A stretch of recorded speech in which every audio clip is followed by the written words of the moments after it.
छत्रपती शिवाजी महाराजांचा पुतळा उभा करताना या मोदी सरकारने, या महायुती सरकारने कुठलीही दक्षता न घेतलीमुळं काल हा पुतळा कोसळला। हा महाराजांचा पुतळा कोसळला नसून महाराष्ट्राची मान, स्वाभिमान, मर्यादा ही सगळी ढासळलेली आहे। पण जो संबंधित कंत्राटदार जो मंत्री आहे त्याचे हातपाय तोडल्याशिवाय आम्ही शिवभक्त राहणार नाही, एवढीच मी मुंबईत तकच्या माध्यमातून सरकारला सांगू इच्छितो। या क्षणी तलवार घ्यावी आणि त्या कंत्राटदाराचं मुंडकं त्याच्या शिराप धडापासून अलग करावं। मालवण येथे छत्रपती शिवरायांचा पुतळा जो की डिसेंबर 2023 ला 8 महिने झाले उभा केलेला होता, त्या पुतळ्याचं उद्घाटन दस्तूरखुद्द भारताचे पंतप्रधान नरेंद्र मोदी यांनी केलं होतं। राज्य सरकारने हा पुतळा उभा केला होता निवडणुकीच्या तोंडावर घाई गडबडीत। ह्या पुतळ्याचं डिझाईन, ह्या पुतळ्याची क्वालिटी निकृष्ट दर्जाची केली होती, त्याच्यामुळे काल हा पुतळा पडला आणि महाराष्ट्रातील, देशातील तमाम शिवप्रेमींच्या भावना प्रचंड प्रमाणात दुखावलेल्या आहेत। आणि राज्य सरकारने थातूर मातूर कारण देऊन की वेगाचा वारा होता किंवा आर्द्रता होती, तर मुंबईमध्ये आर्द्रता असते, कोकणात आर्द्रता असते, शेकडो वर्षापासून तिथं महाराजांचे पुतळे उभे आहेत, जगभरात पुतळे उभे असतात, पण असा पुतळा कुठे पडल्याची घटना कधी भारतात घडली नव्हती। आणि राज्य सरकारने अतिशय नालायकपणे ही जबाबदारी नौदलाची आहे, त्यांच्याकडे देखरेखसाठी आम्ही हा पुतळा सुपूर्द केलता असे थातूरमातूर कारण देत आहेत। परंतु पुतळा उभा करताना श्रेय घ्यायला मात्र राज्य सरकार आणि देशाचे पंतप्रधान या ठिकाणी आले होते। आणि आता पुतळा पडल्यानंतर नौदलावर जबाबदारी झटकण्याचं निर्लज्जपणे काम करतायत। याचा संताप या धाराशिव शहरामध्ये सर्व शिवप्रेमीतून व्यक्त होत आहे। आज आम्ही माननीय जिल्हाधिकारी महोदय यांच्या मार्फत या सरकारचा तीव्र निषेध करून तात्काळ दोषींवर कारवाई करावी याबाबत पोलिसांना आणि जिल्हाधिकारी महोदयांना आम्ही शिवप्रेमींच्या वतीने निवेदन दिलेलं आहे। काल आपण बघितलं की मालवण येथील राजकोट किल्ल्यावर जे छत्रपती शिवरायांचं स्मारक होतं, छत्रपती शिवराय हे तमाम महाराष्ट्राचं आराध्य दैवत, आमची अस्मिता, या छत्रपती शिवाजी महाराजांचं स्मारक कोसळलं गेलं। या स्मारकाचं उद्घाटन निवडणुका डोळ्यासमोर ठेवून दस्तूरखुद्द या देशाचे पंतप्रधान नरेंद्र मोदी, या राज्याचे मुख्यमंत्री एकनाथ शिंदे, देवेंद्र फडणवीस, अजित पवार या दोन उपमुख्यमंत्री आणि संरक्षण मंत्री असलेले राजनाथ सिंग यांच्या उपस्थितीमध्ये पार पडलं। निवडणुका डोळ्यासमोर आल्या की त्यांना छत्रपती शिवाजी महाराजांचा आशीर्वाद आठवतो।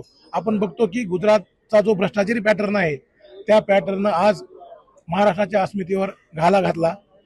आपण बघतो की या देशातील आणि या महाराष्ट्रातील सर्व शिवप्रेमींच्या भावना दुखावल्या गेलेल्या आहेत।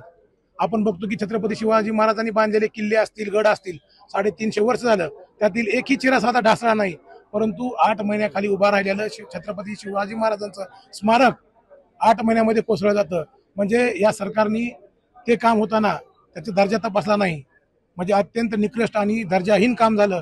त्याच्यामुळं छत्रपती शिवाजी महाराजांचा पुतळा कोसळला गेला। आपण साधं घराचं बांधकाम करताना विचार करतो की सिमेंट कुठल्या कंपनीचं वापरावं, स्टील कुठल्या कंपनीचं वापरावं, आर्किटेक्ट कुठला असावा, म्हणजे आपण एवढं बारीक लक्ष देतो, परंतु छत्रपती शिवाजी महाराजांचा पुतळा उभा करताना या मोदी सरकारने, या महायुती सरकारने कुठलीही दक्षता न घेतलीमुळं काल हा पुतळा कोसळला। आम्ही आज धाराशिव शहरातील सर्व शिवप्रेमींच्या वतीनं जिल्हाधिकारी यांना निवेदन दिलं आहे की यामधील दोषी असलेली आर्टिस्ट कंपनी व गुत्तेदारावर राष्ट्रद्रोहाचा गुन्हा दाखल करावा, अशी आम्ही या ठिकाणी मागणी केलेली। आज धाराशिवकरांच्या वतीने छत्रपती शिवाजी महाराज चौकामध्ये दूध अभिषेक करून छत्रपती शिवरायांना अभिवादन करून आम्ही कलेक्टर ऑफिसला आलेलो आहोत।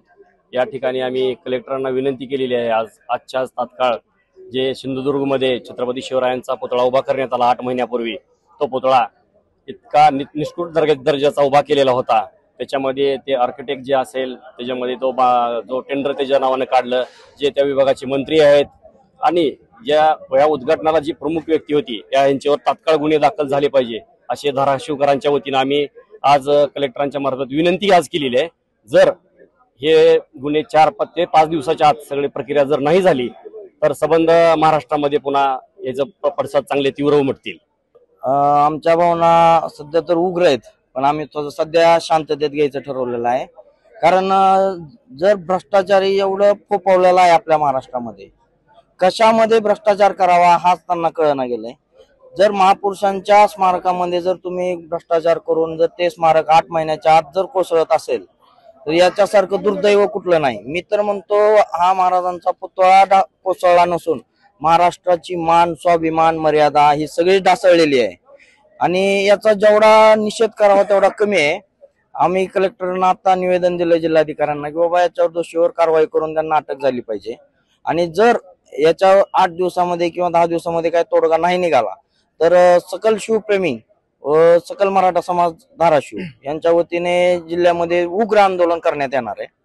त्यामध्ये तोडफोड असेल किंवा जाळपोळ असेल हे सगळं आलं। मला फक्त दोनच गोष्टी मुंबई तकच्या माध्यमातून सरकारला सांगायचं आहे की आम्ही निवेदन दिलं, बऱ्याच दिवसापासून आम्ही शांत संयमाची भूमिका घेतोय, पण आता जर ह्या गोष्टी आमच्या छत्रपतींसोबत जर होत असतील, सरकार गुन्हा दाखल करल न करल नाही माहिती, पण जो संबंधित कंत्राटदार जो मंत्री आहे त्याचे हातपाय तोडल्याशिवाय आम्ही शिवभक्त राहणार नाही, एवढीच मी मुंबई तकच्या माध्यमातून सरकारला सांगू इच्छितो।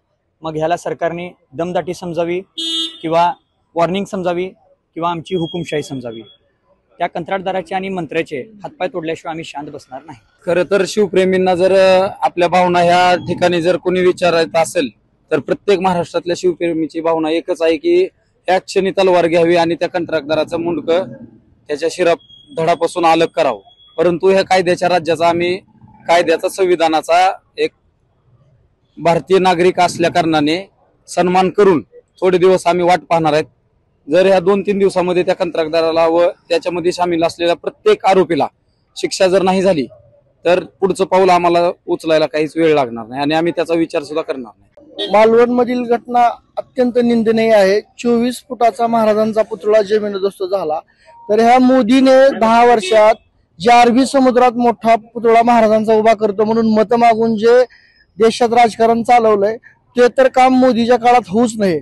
येणाऱ्या काळात महाविकास आघाडीचं सरकार ते काम अत्यंत चांगल्या प्रतीचं करल अशी आम्हाला अपेक्षा आहे। मोदीचा आम्ही निषेध करतोय, त्याने एवढा फालतू गुत्तेदाराला काम दिलं आणि आमच्या अस्मितेचा म्हणजे महाराजांचा पुतळा जमीनदोस्त झाला। त्याच्यामुळे अरबी समुद्रातलं जे मोदीने गप्पा मारलेलं काम आहे ते आमच्या महाविकास आघाडी सरकारने येणाऱ्या काळात चांगलं अत्यंत खूप दर्जेदार करावं। मालवण मधील घटना अत्यंत निंदनीय आहे। 24 फुटाचा महाराजांचा पुतळा जमीनदोस्त झाला, तर ह्या मोदीने 10 वर्षात जे अरबी समुद्रात मोठा पुतळा महाराजांचा उभा करतो म्हणून मत मागून जे देशात राजकारण चालवलंय ते तर काम मोदीच्या काळात होऊच नये। येणाऱ्या काळात महाविकास आघाडीचं सरकार ते काम अत्यंत चांगल्या प्रतीचं करल अशी आम्हाला अपेक्षा आहे। मोदीचा आम्ही निषेध करतोय, त्याने एवढा फालतू गुत्तेदाराला काम दिलं आणि आमच्या अस्मितेचा म्हणजे महाराजांचा पुतळा जमीनदोस्त झाला। त्याच्यामुळे अरबी समुद्रातलं जे मोदीने गप्पा मारलेलं काम आहे ते आमच्या महाविकास आघाडी सरकारने येणाऱ्या काळात चांगलं अत्यंत खूप दर्जेदार करावं।